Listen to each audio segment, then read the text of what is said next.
Today I'll be reviewing a brand new 2024 BMW X7. Now the X7 is a 3-row full-size SUV from BMW, and it was refreshed back in 2023. So for 2024, not a whole lot of new changes. But this one that I'm testing is the M60i, which means it has a very powerful engine under the hood, and it has plenty of M goodies within. So how good is this brand new X7? Let's find out. All right, I'm behind the wheel, so let me tell you more about this brand new X7 and tell you about how it drives.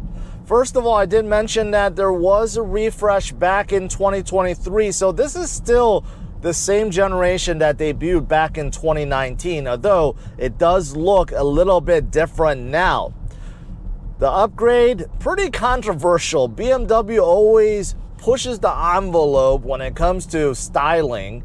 So the front end, definitely different, and it depends on your taste because those kidney grills keeps getting larger and larger and larger with every generation. This mid-cycle refresh made them absolutely huge. Now, besides the kidney grills growing significantly in size, the headlights are different too. They're split-level headlights now and gives the X7 a really unique look, unlike anything else in the BMW lineup. So that's different. The bottom bumper was also refreshed. And what I like about this M60i is that everything is blacked out. So especially with this white paint, looks absolutely fantastic. Now the rest of the X7 still looks pretty much the same. If you're looking at a side profile, it's a big 3-row SUV, so that has not changed. This one does come with black 22-inch wheels.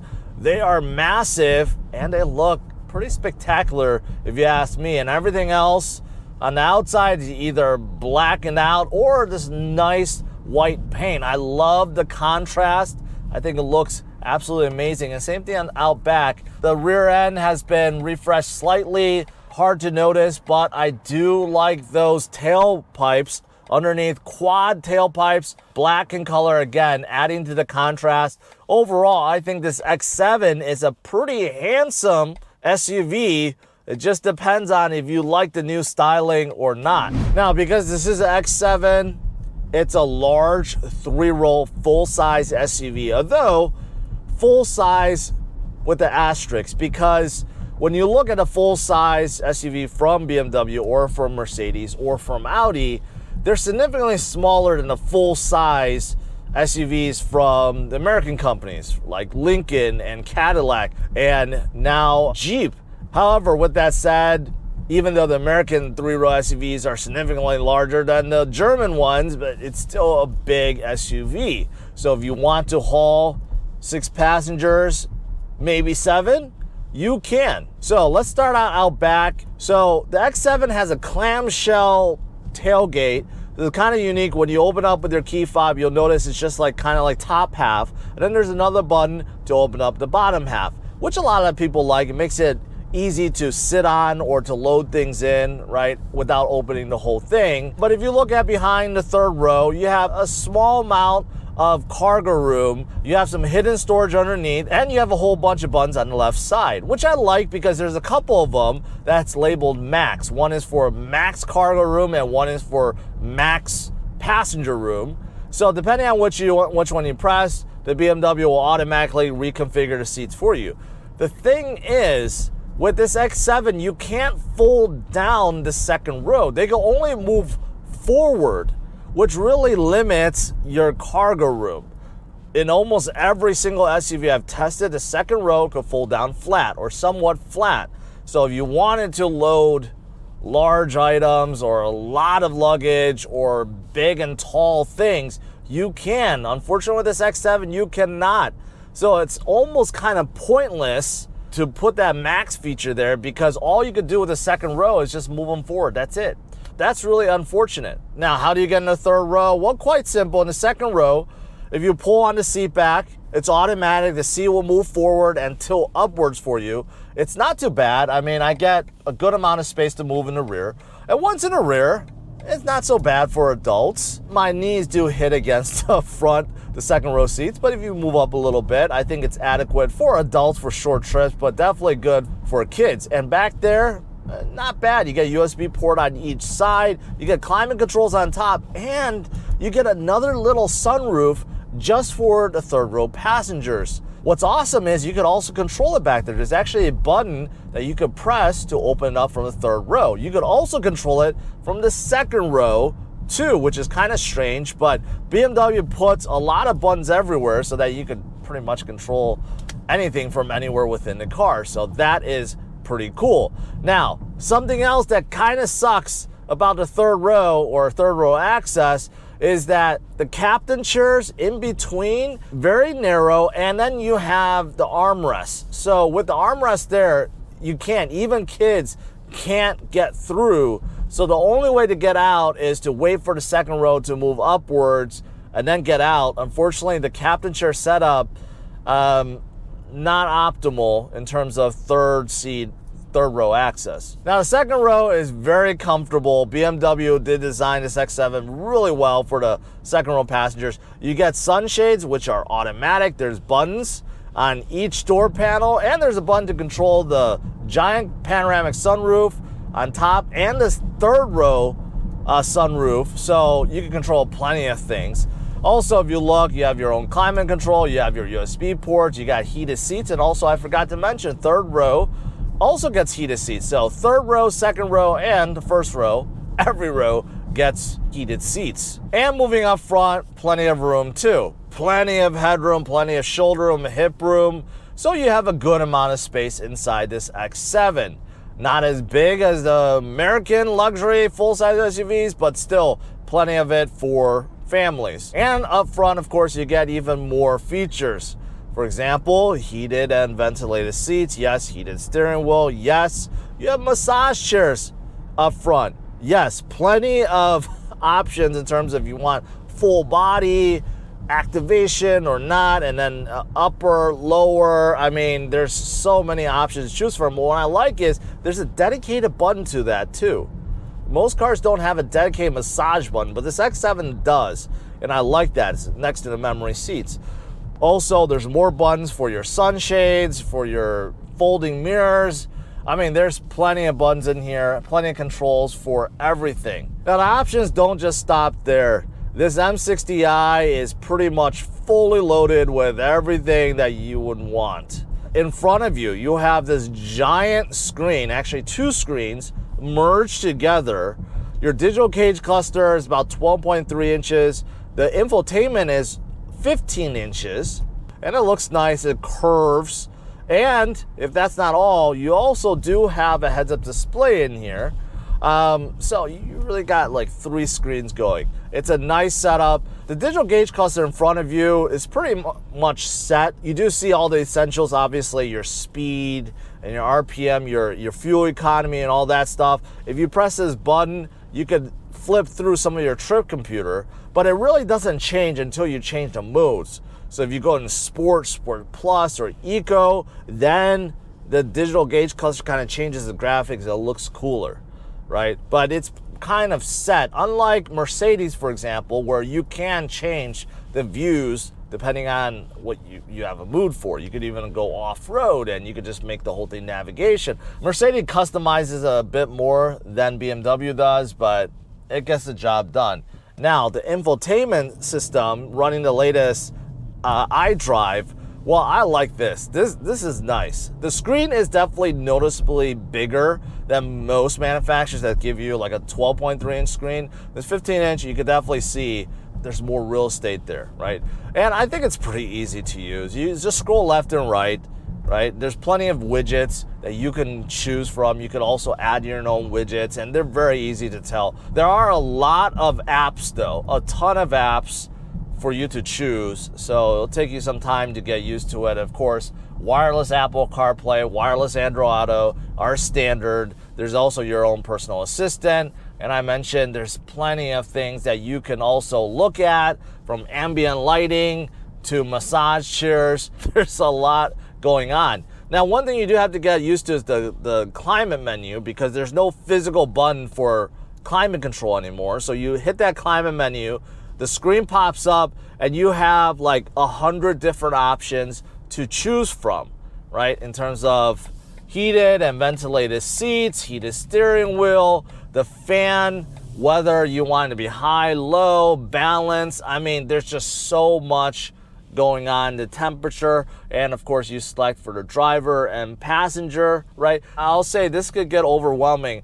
What I don't like is there's no dedicated physical button anywhere for your heated steering wheel or heated seats. I would prefer to see them on a door panel like most luxury cars, you'll see it, but I don't see it, so you have to choose and turn it on from the touch screen. Now, if you move down from there, yes, you have a small little volume knob. It's hard to notice. They should make that more substantial. Of course, you can control it from a steering wheel, but I like how they have that. But there's no really other physical buttons for your climate control. So this is exactly the opposite of Mercedes. Mercedes gives you too many. So when you first get in, let's say, for example, GLS, and you're just overwhelmed with how many buttons, switches, and knobs there are. The X7 still has a lot, but just a lot less than a Mercedes. So I like how it's a little bit more simple and not as overwhelming. You have a wireless charger, that's pretty standard, but I don't like the position of it. It makes it hard to grab and reach and see, so I don't like that position.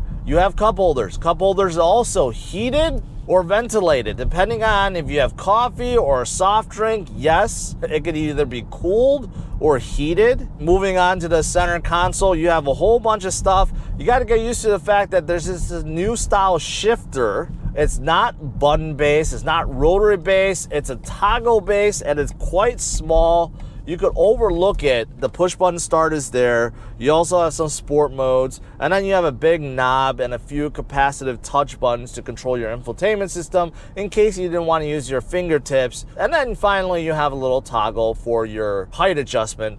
This X7 does have air suspension, especially tuned suspension, to make it level and make it very comfortable. I'll get to the ride in a little bit, but you can adjust the height from up here as well. Okay, we got to talk about the drive. Yes, there's plenty of features on the inside, but how does the X7 feel on the road? Well, I've always said this, out of the Germans, no matter what, BMW drives the best. And I do think that is the case. I have driven the GLS, specifically the 580, quite a lot.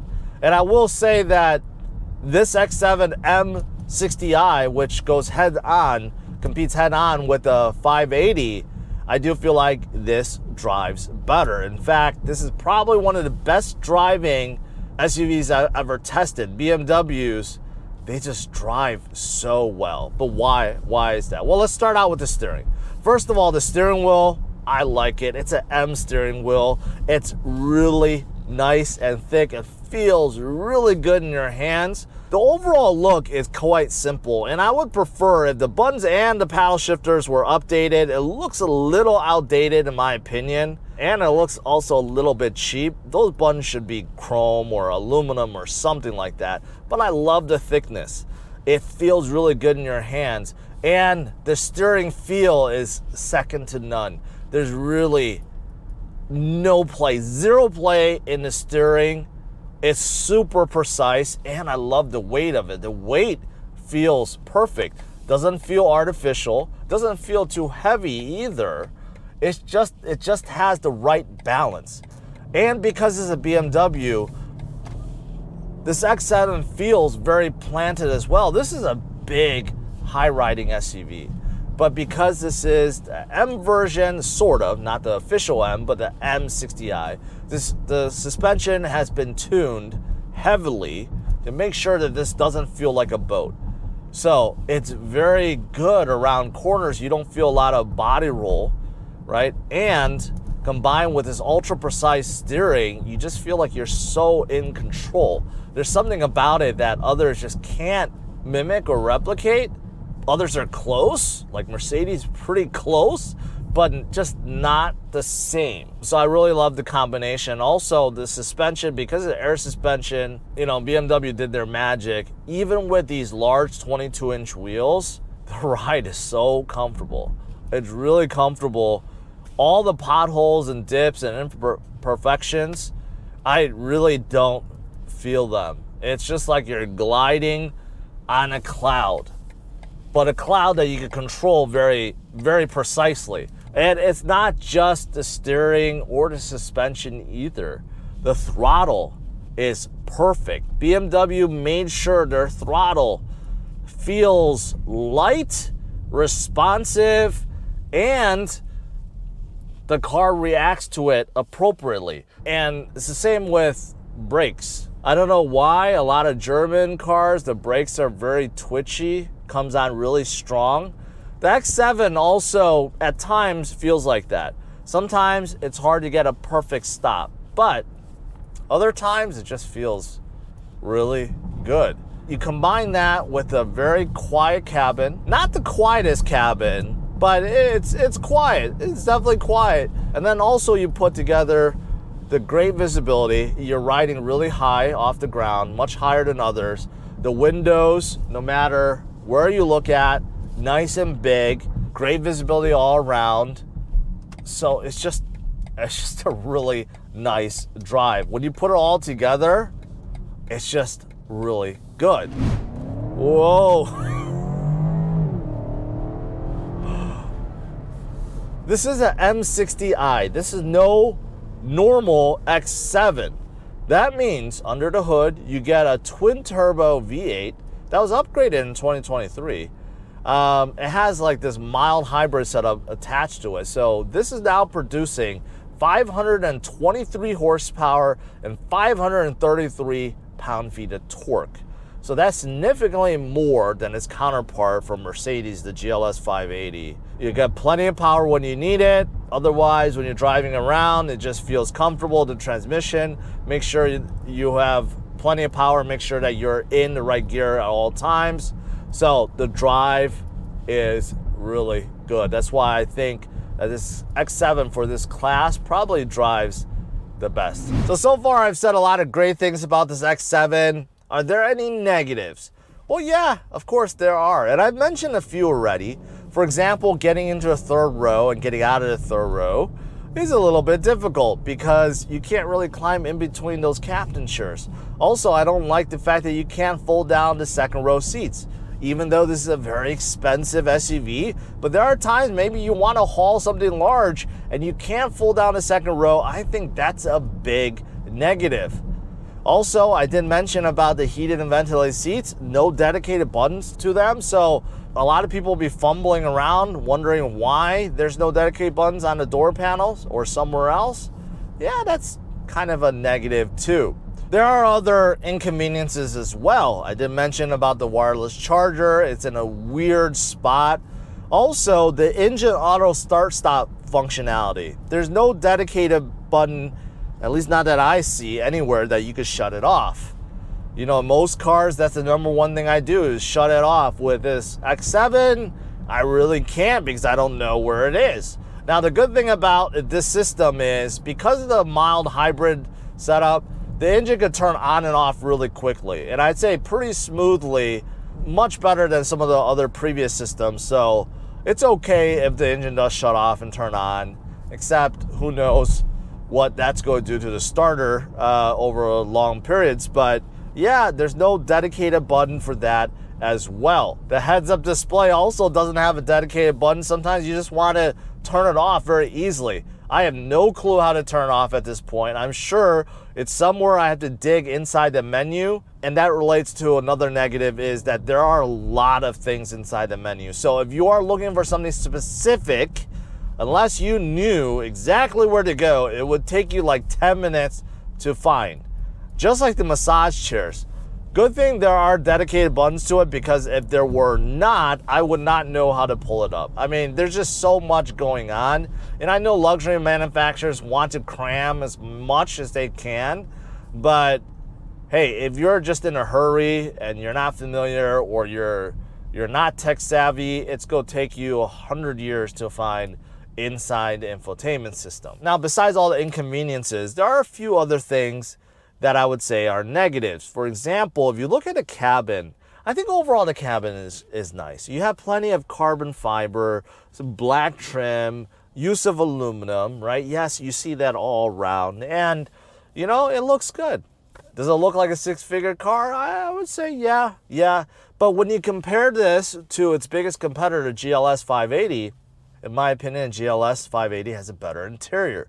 There's just more leather. The way the aluminum is inside and used inside a GLS, the way things are sculpted. For example, this large screen in front of you, right? It's kind of boxy. It looks like BMW's just not designed a dash and just stuck it there. It doesn't look like it's really integrated. You look at a GLS, the dash like kind of curves around the screens. It's just more elegant looking, and there's definitely a lot more use of aluminum. Also, I mentioned about the steering wheel, the buttons on the steering wheel and the paddle shifter looks kind of cheap. Also, if you look at like the memory seats, the door locks buttons on your door panels, they also look kind of cheap. They're not aluminum.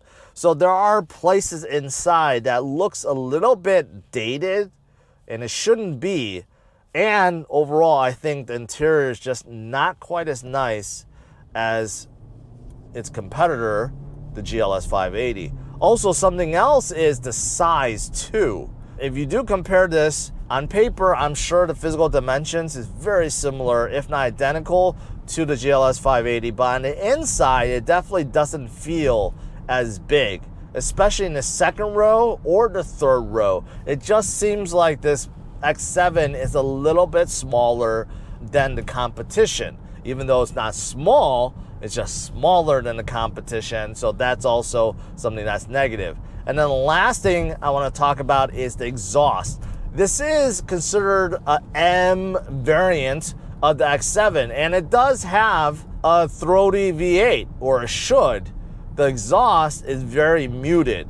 I know upon startup of a GLS 580, and when you're flooring it, there's definitely much more exhaust noise, V8 throaty exhaust noise, than this X7. And I expected a lot more. Even though I go into sport mode, I thought it would make the exhaust louder.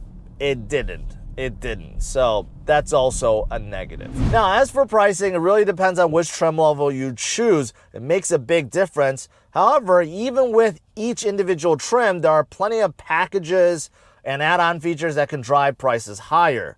So the base is the xDrive 40i, and it starts under $80,000. Then you have the M60i, which is the one I'm driving today, and it starts over $100,000. So this is a big $20,000 jump. And finally, if you wanted something even more outrageous, you get the Alpina XB7, and that starts under $150,000. So that's a big $40,000 jump. So it really depends on what you guys are looking for. In case you're wondering, is there a X7M? No, it doesn't exist right now. Overall, am I a fan of this M60i X7? Yes, I am. I think BMW did a really good job with the looks, with the size, with the features, and especially the drive. So if you are looking for an SUV like this, a six-figure SUV that is fully loaded with everything, all the bells and whistles, and drives like a BMW, and gives you all the features you will ever look for, well, definitely you should go test drive one yourself. All right, guys, smash the like, subscribe to the channel. I'll see you guys later. Bye-bye.